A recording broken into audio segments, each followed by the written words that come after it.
बताएं जैन साहब, ये कतार वाला मामला हम बाद में डिस्कस करेंगे, पहले स्टॉक बताओ। बिल्कुल बिल्कुल, आंध्रा पेपर, वो मैं समझ गया अनिल जी, आजकल मैं पहले स्टॉक की और काम की बात करूंगा बाद में। तो आंध्रा पेपर, ये स्टॉक मैंने रेकमेंड किया और पेपर के बहुत सारे स्टॉक्स हमने रेकमेंड किए।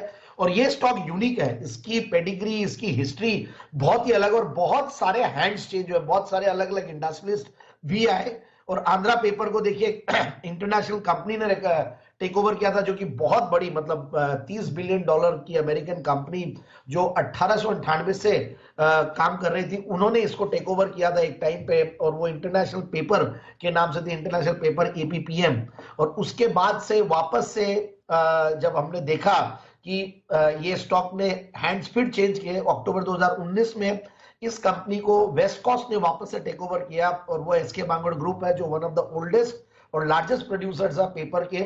और हमने देखा कैसे पेपर स्टॉक्स एक के बाद एक परफॉर्म कर रहे हैं। और रीजन भी, इन दिनों में पेपर स्टॉक्स चले भी है बहुत बड़े। अगर मैं लॉन्ग टर्म इन्वेस्टमेंट्स की बात नहीं भी करूं इस सेक्टर में, तो बट ये शॉर्ट टर्म में बहुत बढ़िया रिटर्न्स देने के लिए जाने जाते हैं। और सारे स्टॉक्स एक के बाद एक मैंने दिए हैं, और हमारे पैनल में सबने ही दिए हैं, और बहुत अच्छा परफॉर्म किए हैं। और आंध्रा पेपर में मैं तीसरी बार कवर कर रहा हूं, मैंने रिसेंटली भी कवर किया, उसके बाद टारगेट अचीव हुए, फिर वापस से नीचे आया, तो मैंने देखा कि देना चाहिए।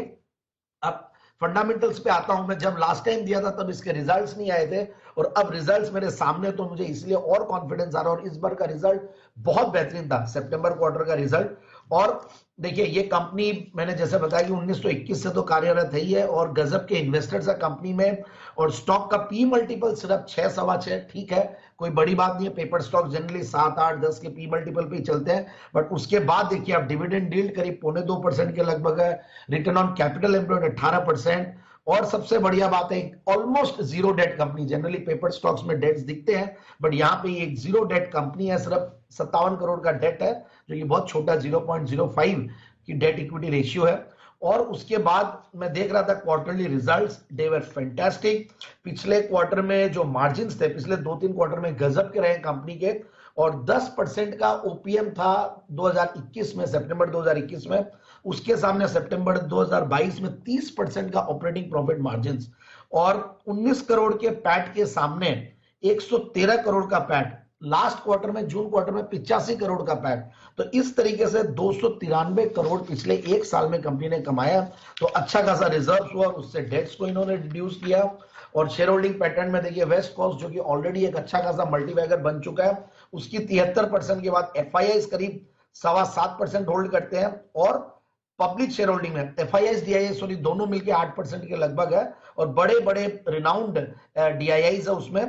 और ब्राइट स्टार इन्वेस्टमेंट, जो कि राधा किशन जी दमानी की इन्वेस्टिंग आर्म है, उनकी भी इसमें शेयर होल्डिंग है, कई क्वार्टर से 1.26% के लगभग। तो ये सारी क्रेडेंशियल्स देखने के बाद, और ऊपर के लेवल्स इसने पहले 560 के दिखाए हुए हैं, और रिसेंटली 510 52 वीक हाइज बनाया।